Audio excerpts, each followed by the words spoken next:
Assalamualaikum Ayah Bunda, saya Miss Din. Hari ini saya mau berbagi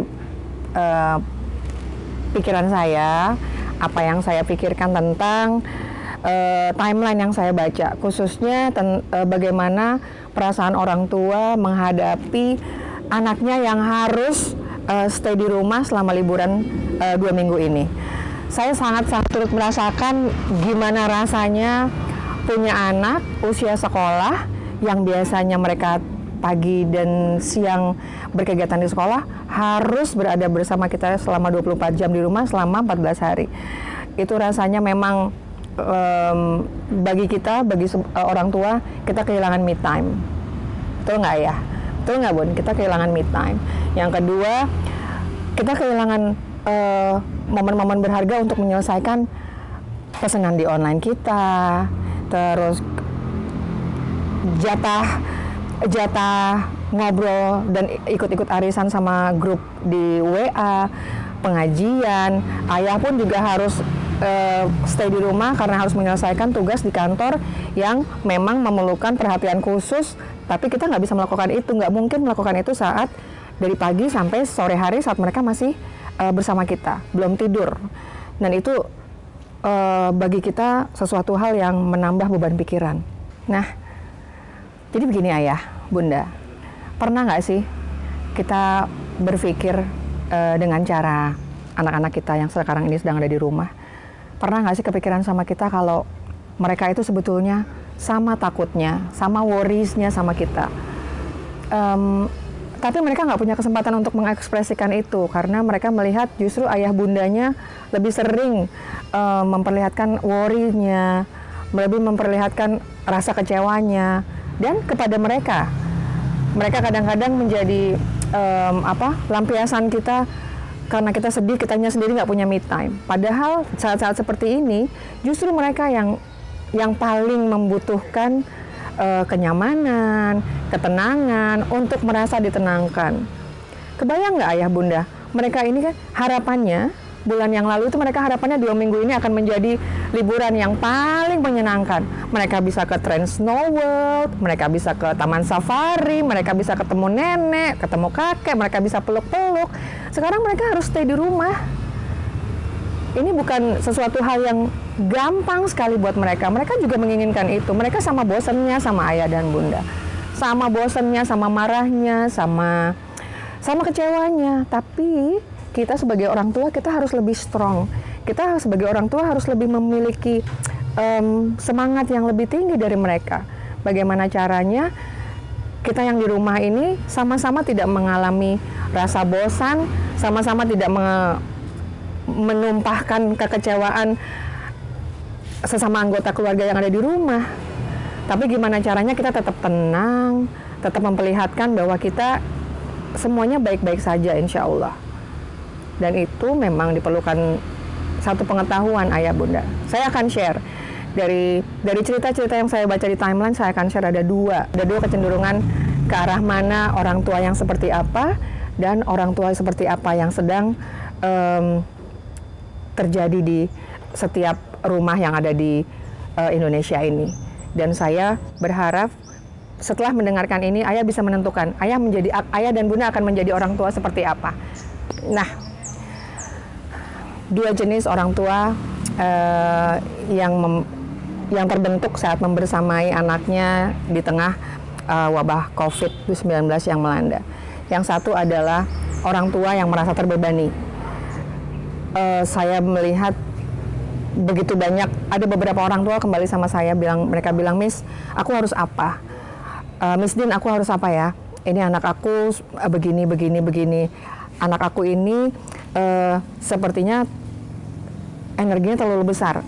Dia bosan untuk melakukan pekerjaan tas yang menggunakan kertas. Dia bosan menulis, dia bosan membaca, dia bosan. Jadi aku harus apa? Di saat dia bosan, Miss Din tahu dong kalau di saat dia bosan dia udah mulai acak-acak saya, udah mulai ganggu-ganggu saya, narik-narik baju saya. Jadi saya merasa terbebani sekali sama anak ini.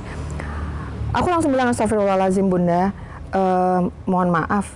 Apakah sebaiknya Bunda ajak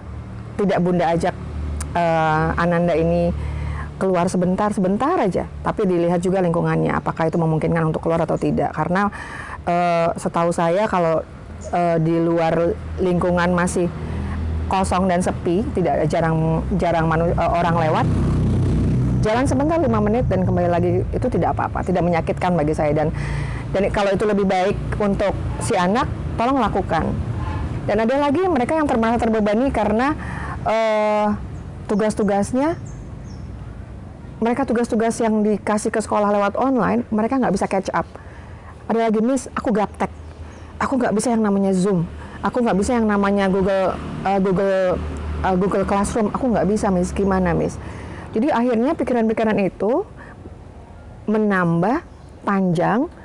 Tadi yang udah stres, udah nggak happy, sekarang merasa terbebani. Akhirnya outcomes-nya, perilaku ke anak jadi lebih ekstrim, jadi lebih marah-marah, anaknya jadi bahkan sampai saya baca di timeline karena ada seorang anak yang berpikiran, oh my goodness, my mom is scarier than the COVID-19 itself. Malah ada seorang anak yang sambil berteriak bilang, mama tuh lebih menyeramkan daripada si virus ini gitu. Astagfirullahaladzim, itu sebetulnya nggak terjadi ya, Bun. Yang kedua, ada satu tipe parents, ada satu tipe orang tua, ada orang di saat yang bersamaan, orang tua ini bilang, Miss, makasih ya, saya baru aja dapat dapat WhatsApp orang tua yang membuat saya haru ya, karena kita mengirimkan pekerjaan ke rumah, dan di situ orang tua ini menunjukkan bagaimana dia sangat menikmati waktunya bersama si anak, karena besok ayahnya ulang tahun dan dia bersama si anak mencoba mencari cara karena mereka nggak bisa keluar untuk beli kado. Jadi mereka bilang gini, Bun, kita bikinin ayah satu album ya, Bun, album foto keluarga kita. Masya Allah, aku sedih ngeliatnya karena aku pikir Masya Allah, kepikiran gitu. Ini yang seperti yang sekolah, yang mereka tidak mengerjakan apa yang disuruh sama sekolah, tapi mereka mengerjakan apa yang mereka sukai. Karena intinya, Bunda, ayah, di saat seperti ini, keterampilan akademis, nilai-nilai, itu udah nggak ada artinya. Yang ada artinya sekarang adalah kebersamaan di rumah. Bagaimana saling menyenangkan, melakukan kegiatan bersama-sama.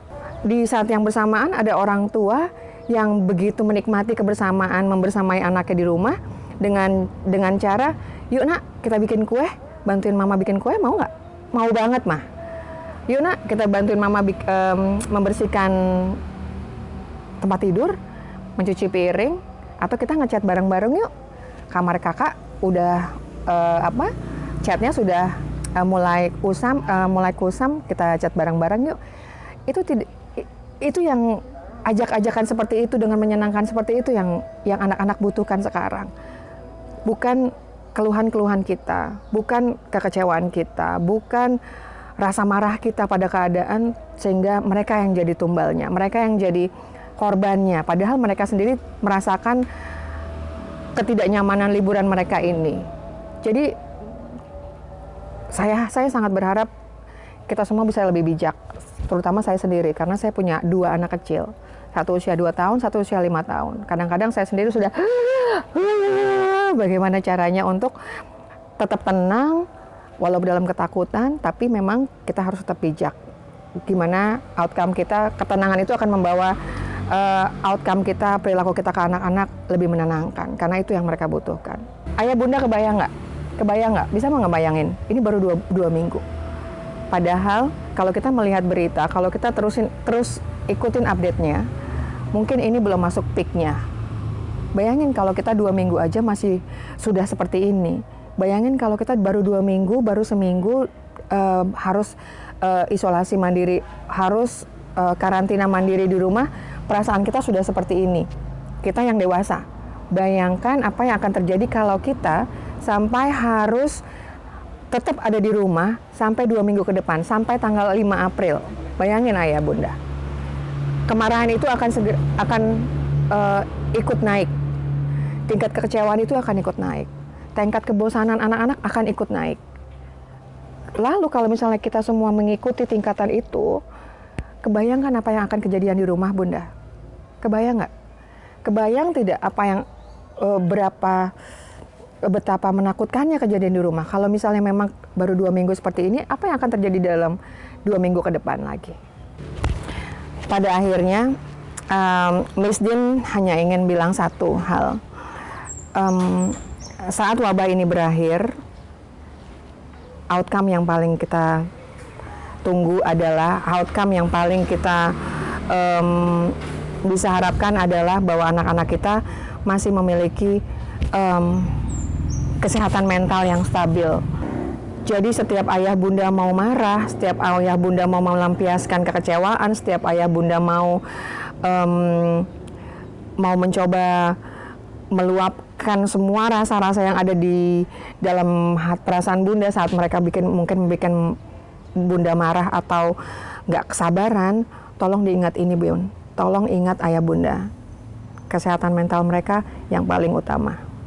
Oke, ayah, bunda, saya Miss Dean. Stay healthy, stay happy, stay at home.